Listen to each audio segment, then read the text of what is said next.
Cruz e Credo, relembrando o Evangelho da Cruz.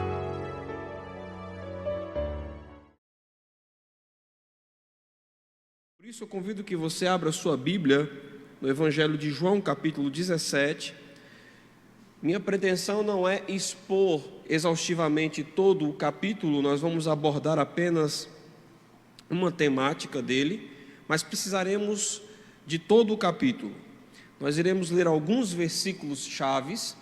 Mantenha a sua Bíblia aberta, que nós iremos precisar de todo o capítulo para o sermão desta noite. Evangelho de João, capítulo 17. Vamos ler alguns versículos que eu vou citando para os irmãos. Primeiramente, versículo 1. Tendo Jesus falado estas coisas, levantou os olhos aos céus e disse: Pai, é chegada a hora, glorifica teu Filho, para que o Filho te glorifique a ti. Versículo 6. Manifestei o teu nome aos homens, que me deste do mundo. Eram teus, tu nos confiaste, e eles têm guardado a tua palavra. Versículo 14. Eu lhes tenho dado a tua palavra, e o mundo os odiou, porque eles não são do mundo, como também eu não sou. Agora vamos para o versículo 22. Eu lhes tenho transmitido a glória que me tens dado, para que sejam um como nós o somos. E finalmente, versículo 26. Eu lhes fiz conhecer o teu nome, e ainda o farei conhecer, a fim de que o amor com que me amaste esteja neles, e eu neles esteja. Vamos orar mais uma vez.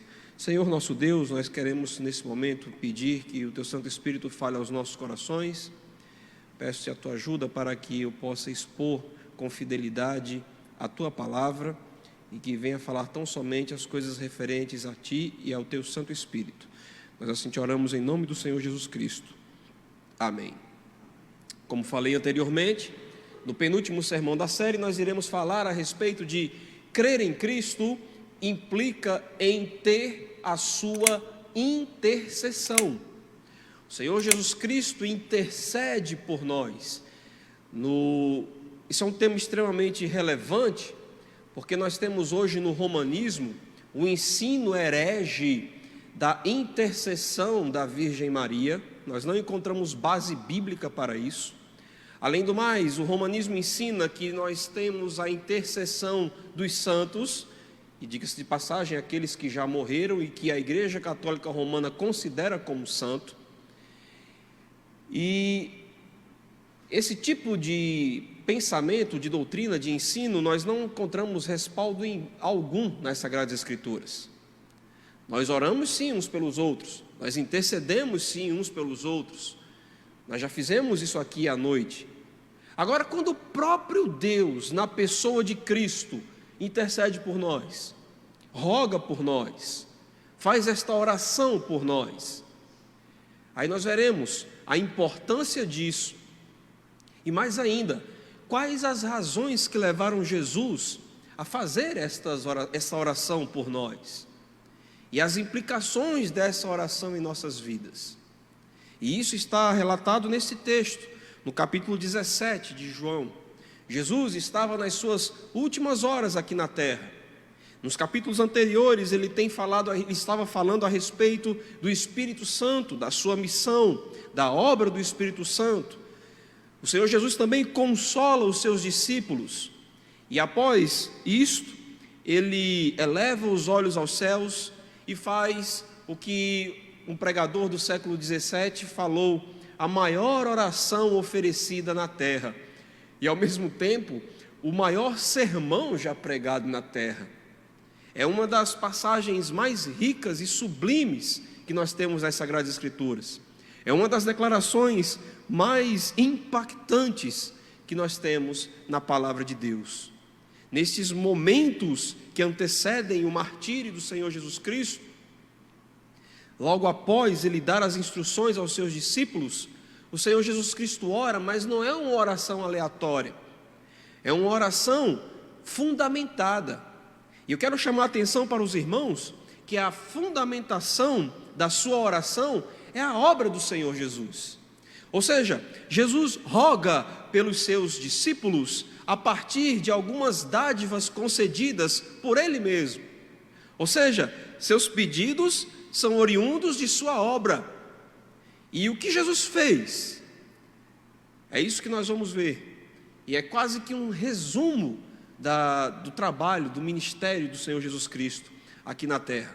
Acompanhe comigo que nos primeiros versículos, do versículo 1 ao versículo 5, o Senhor faz uma oração pedindo para Ele mesmo, pedindo para que Deus glorifique o seu nome, pedindo para que sua obra seja glorificada.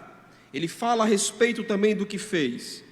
A partir do versículo 6, o Senhor Jesus roga pelos seus discípulos. Lá no versículo 20, o Senhor Jesus inclui a nós, porque Ele vai dizer: rogo não somente por estes, mas também por aqueles que vierem a crer em mim por intermédio da sua palavra. Nós temos aqui uma divisão bem clara da oração do Senhor Jesus Cristo.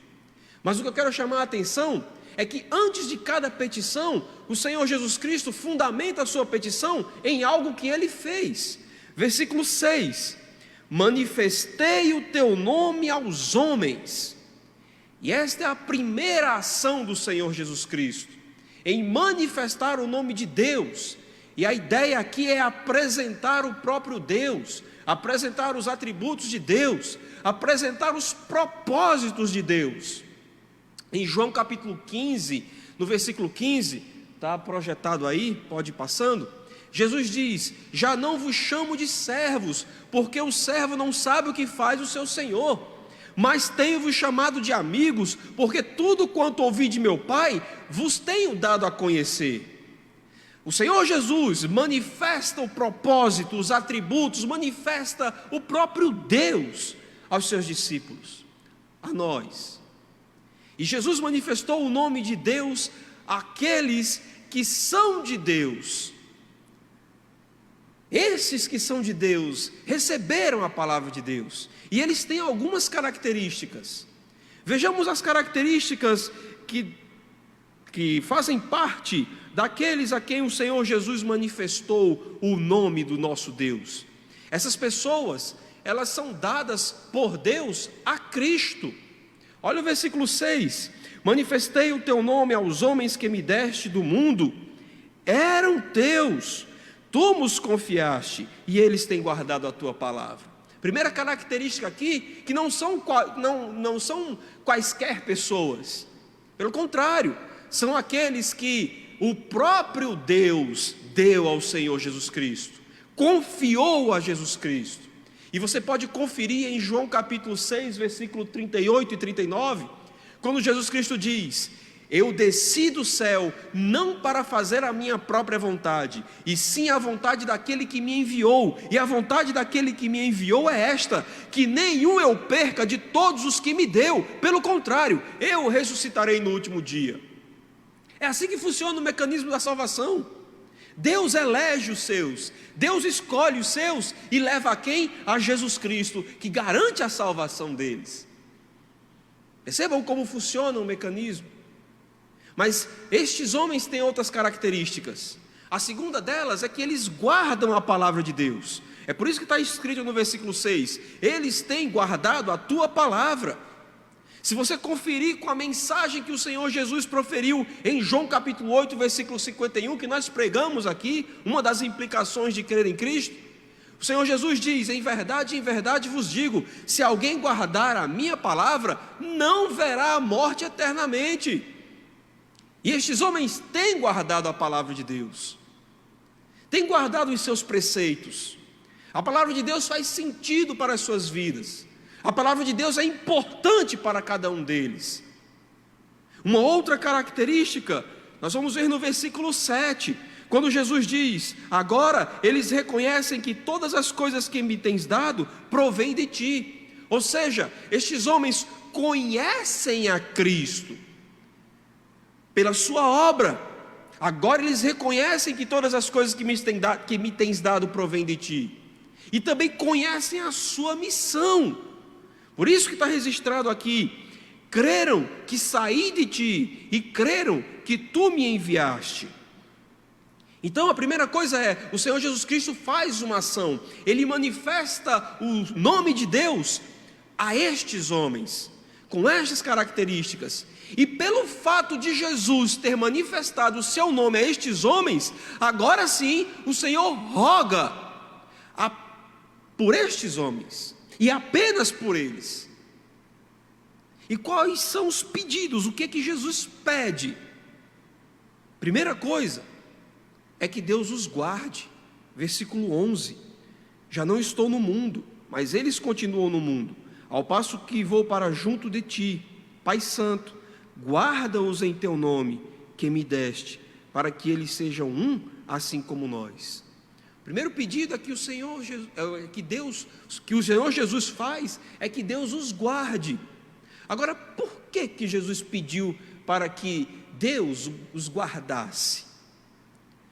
Primeiramente, porque por serem de Deus, eles não pertencem ao mundo. E aqui é interessante a expressão Pai Santo contrastado com o mundo perverso.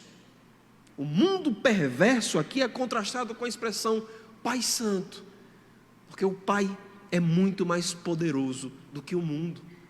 E é por isso que Jesus pede para que os guarde, porque eles são de Deus, eles não são do mundo, eles não pertencem ao mundo. E se não pertencem ao mundo, eles serão perseguidos. E pede para que Deus os guarde. A segunda razão é porque devem ser o único corpo cujo cabeça é Cristo. Veja as palavras de Cristo: para que eles sejam um, assim como nós. E isso aqui, quando Jesus proferiu, não havia denominações. Não havia igreja Assembleia de Deus, presbiteriana, batista, metodista. Não havia nenhuma denominação. Aqui o Senhor está falando da unidade da sua igreja. Isso aqui é a sua igreja. Nós somos a igreja que tem sido guardada por Deus há mais de 2000 anos. E nós perseveramos firmes, porque o Senhor tem nos guardado. Um só corpo, a sua igreja. O segundo pedido que o Senhor Jesus Cristo faz aqui está no versículo 12, é que o Pai os proteja.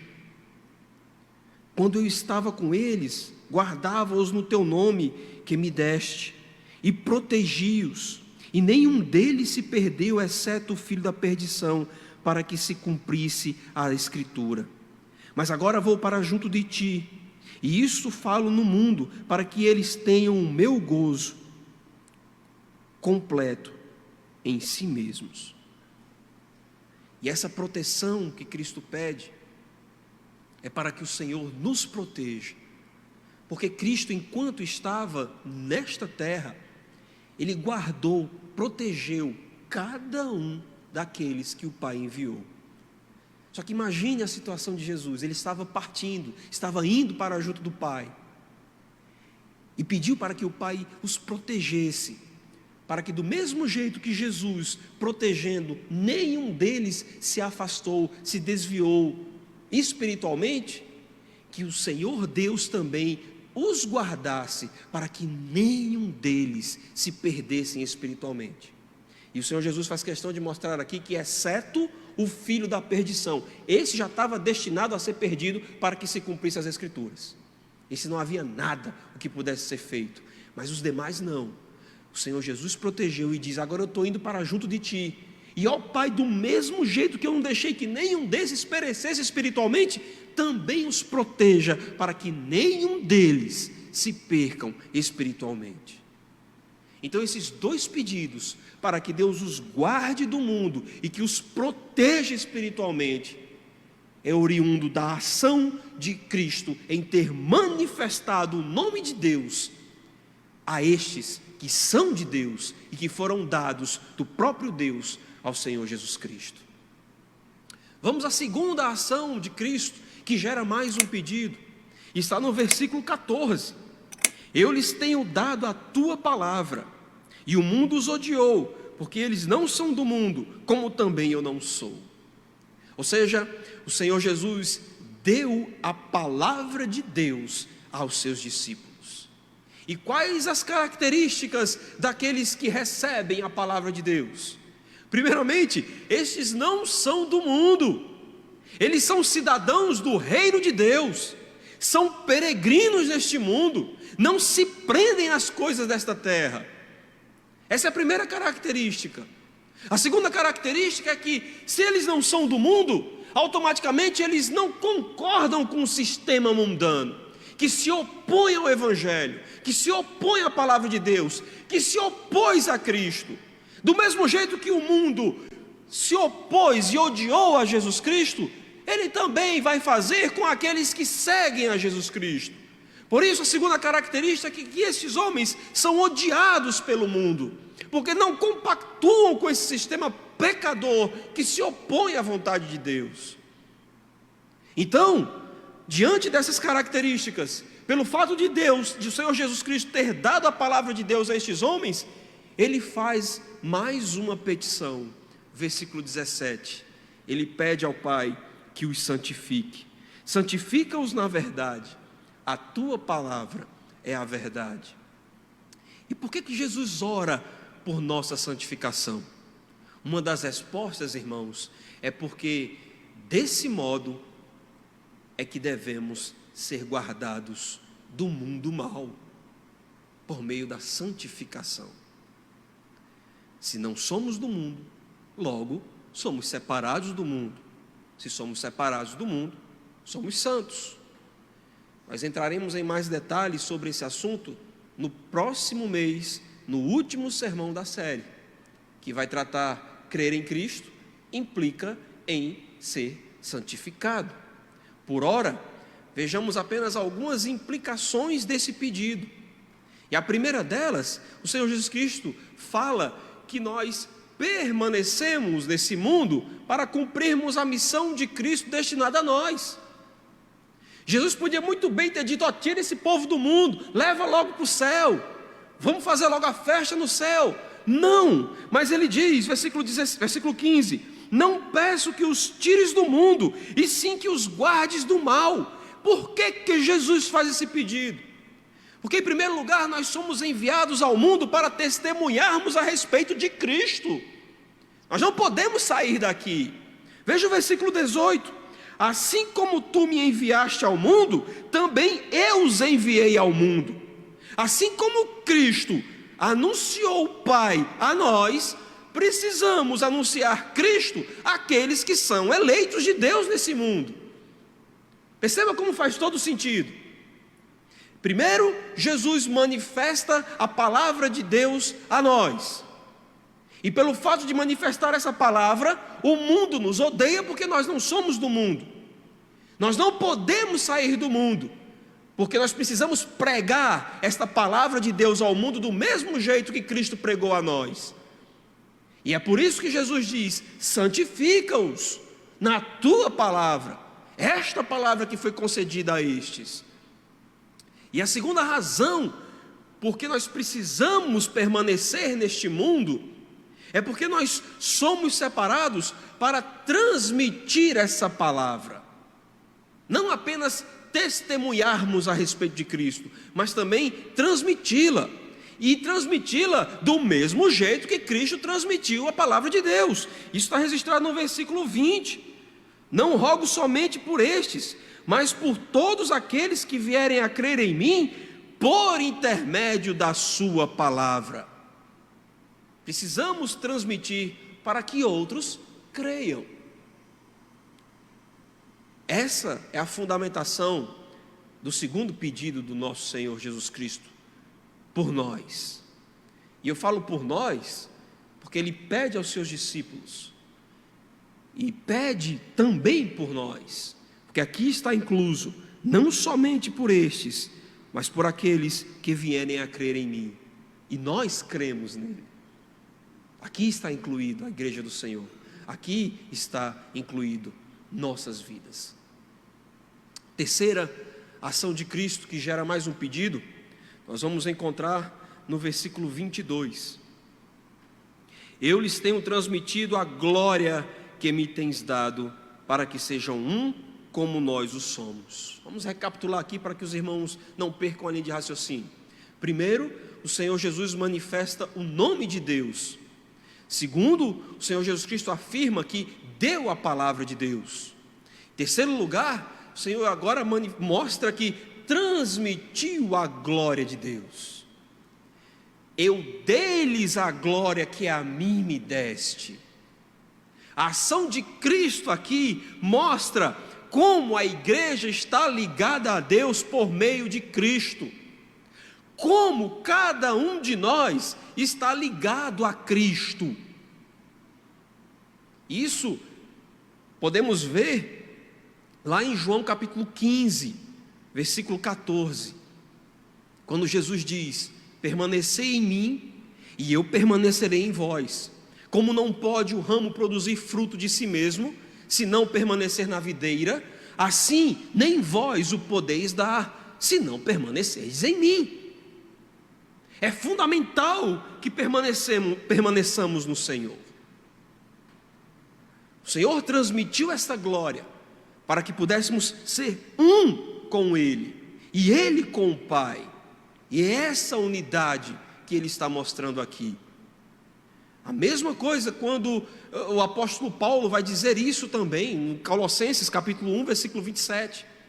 Aos quais Deus quis dar a conhecer qual seja a riqueza da glória deste mistério entre os gentios.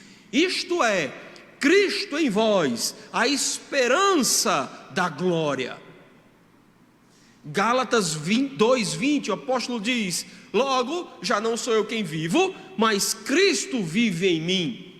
Então, quando o Senhor Jesus Cristo diz assim: eu lhes tenho transmitido a glória que me destes, ou seja, eu dei-lhes a glória que a mim me destes, aqui o Senhor está mostrando que os crentes são coparticipantes de Cristo na natureza divina.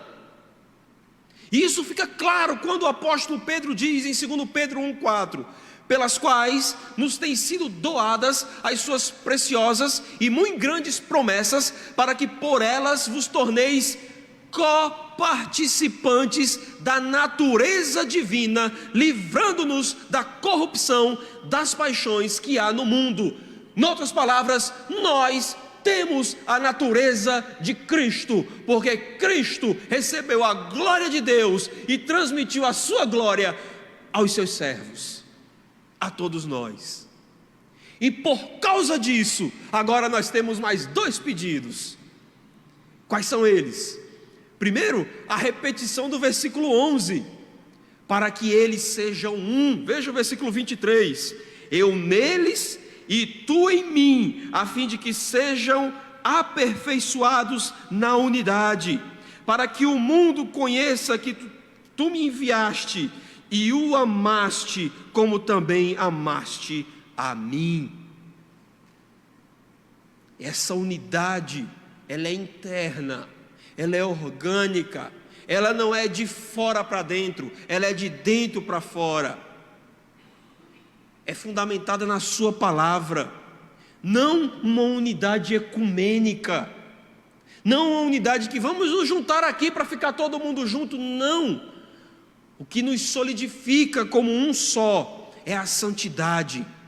O que mostra que somos um no corpo de Cristo é estarmos em Cristo, é permanecermos nele, é sermos o corpo cujo cabeça é Cristo, a noiva do Senhor Jesus Cristo.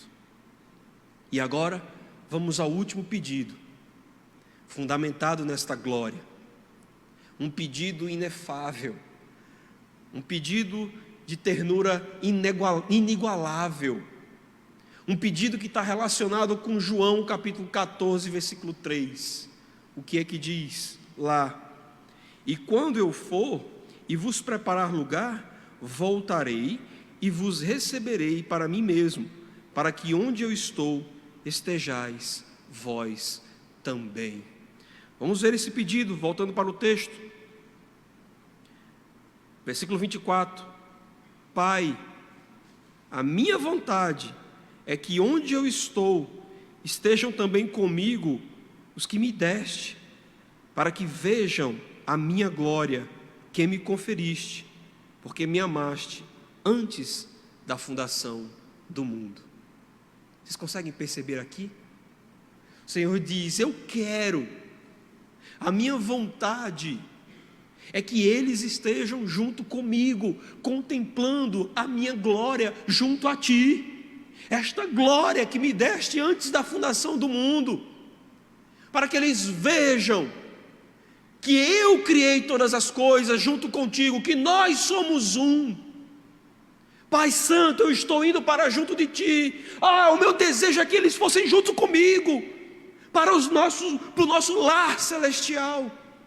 É isso que Jesus faz, depois de manifestar a glória de Deus a nós. Ele quer que essa glória seja compartilhada. E aqui não é difícil entendermos, quando Jesus olha para o ladrão na cruz e diz: hoje estarás comigo no paraíso. Era o desejo de Cristo, é o desejo do nosso Senhor. Não é difícil olharmos a história de Estevão, que sendo apedrejado, quando olha para os céus, vê o Senhor Jesus Cristo em pé, recebendo a Ele na glória. Aqui nós entendemos quando o apóstolo Paulo diz: eu desejo partir e estar com meu Senhor, o que é muito melhor. Sim, meus amados irmãos, porque esse pedido foi aceito, é aceito. Nós, quando partimos, estaremos com o nosso Senhor Jesus Cristo. É claro que num estado ainda não de glorificação, porque isso acontecerá na glorificação final da igreja, na consumação dos séculos, quando nós reinaremos com o nosso Senhor. Mas esse pedido já foi feito momentos antes de sua morte na cruz do Calvário. Este pedido é um cumprimento daquela promessa que ele fez, que nós lemos em João 14:3: eu vou preparar lugar para vocês. Este pedido mostra que não precisamos temer a morte, porque ao fecharmos os nossos olhos, diferente do que pensam as pessoas do mundo, estaremos no céu com gramado verde, com as pessoas de branco, com aquele negócio. Não, isso não é evangelho. Quando dormirmos, nós estaremos com o nosso Senhor Jesus Cristo. E no dia da consumação dos séculos, reinaremos, veremos a sua glória, como diz João, porque assim como é, nós o veremos. Esse é o último pedido que o nosso Senhor Jesus Cristo faz ao Pai. Mas existe ainda a última ação, versículo 26. Eu lhes fiz conhecer o teu nome, e ainda o farei conhecer, a fim de que o amor com que me amaste esteja neles e eu neles esteja. A última ação é que o Senhor Jesus fez conhecer o nome de Deus e continuou fazendo no momento em que morreu e ressuscitou. Nessa última ação, no capítulo 17, cessam os pedidos, mas temos mais um fundamento que motivou os pedidos. Nós temos a certeza de que o Pai atende o Filho. Cristo nos faz conhecer a Deus. Cristo nos amou, ou melhor, Deus nos amou de tal maneira que Jesus Cristo cumpriu a sua missão e está conosco até a consumação dos séculos. É o que diz lá em Hebreus: tendo Deus outrora falado de muitas maneiras pelos profetas nos tempos antigos, nestes últimos dias nos falou por meio do Filho de Jesus Cristo, que nos fez conhecer o nome do Deus Altíssimo. Concluindo, meus amados irmãos, Jesus continua a interceder por aqueles que possuem essas características, aqueles a quem o Pai lhes deu, aqueles que Ele fez manifestar a sua glória, aqueles que deu a sua palavra, aqueles que manifestou o nome de Deus. E se nós permanecermos em Cristo, pediremos qualquer coisa que, se for da vontade do Pai, em Cristo Ele nos concede. E mais ainda, ninguém nos arrebatará das mãos de Cristo, e todos nós seremos glorificados com Ele, assim como Ele está na glória com o Pai. Que maravilhosa oração, que maravilhosa intercessão. E dela eu gostaria de fazer algumas aplicações para as nossas vidas. Primeiramente, ao atribuir intercessão de mortos, isso é uma blasfêmia e uma afronta ao sacerdócio de Cristo. O que nós lemos aqui no capítulo 17 é a oração sacerdotal de Cristo. Calvino desenvolveu uma doutrina chamada dos ofícios de Cristo: profeta, sacerdote e rei. E aqui nós vemos claramente uma oração do nosso eterno sumo sacerdote. E nós vimos aqui como é essa oração. E no momento em que nós vemos as pessoas dizerem que fulano de tal que morreu, que está no céu, está pedindo por mim, ou que Maria rogai por nós pecadores, é uma afronta, meus amados irmãos, e uma blasfêmia a esta maravilhosa oração. Preguemos o Evangelho para que essas pessoas vejam quem de fato intercede por nós. E aqui eu não estou faltando com respeito à religião católica romana, eu estou falando a verdade que se encontra na palavra de Deus. E como nós temos visto nos últimos domingos, nós temos a palavra de Deus como nossa única regra de fé e prática. Nada que vá além das Escrituras nós acreditamos. Então, se você também acredita que a palavra de Deus é a sua única regra de fé e prática, pondo de lado tradições humanas, a verdade é esta: nosso único mediador, o único mediador entre Deus e os homens, como diz o apóstolo Paulo. A segunda aplicação, meus amados irmãos, é que nós nos opomos ao mundo, mas Cristo, pelo seu Espírito, nos guarda deste mundo, nos guarda do maligno. Não temamos as adversidades, não temamos pregar a verdade da palavra de Deus, não temamos dizer que não concordamos com todas as ideias, ideologias que se opõem às Sagradas Escrituras. O Senhor está conosco, o Deus de Jacó é o nosso refúgio. O Senhor Jesus continua a interceder por nós nos céus, junto ao Pai. E Ele nos deu o Espírito Santo de Deus, que estará conosco também. Terceira aplicação é que Cristo é o agente da nossa santificação. Por isso nós não devemos temer. Quando Jesus Cristo diz: santifica-os na tua palavra, Jesus é este agente. A palavra é um mecanismo. E nós temos o Senhor conosco também ao nosso lado. Quarta aplicação é que Cristo nos transmitiu a sua glória para vivermos nele e confiarmos nele. Noutras palavras, meus amados irmãos, o que importa não é a sua vontade, não é o que você quer na vida, é tão somente dizer como o apóstolo Paulo diz: não sou eu quem vivo, Cristo vive em mim, Cristo está a interceder por mim, Cristo é o meu Senhor, Ele me conduz. E por fim, Cristo nos garantiu que estará conosco até o fim. E ao partirmos, estaremos com Ele. Que Deus nos abençoe e que nos faça estar firmes nestas palavras, que foram as palavras proferidas pelo nosso Senhor. Amém.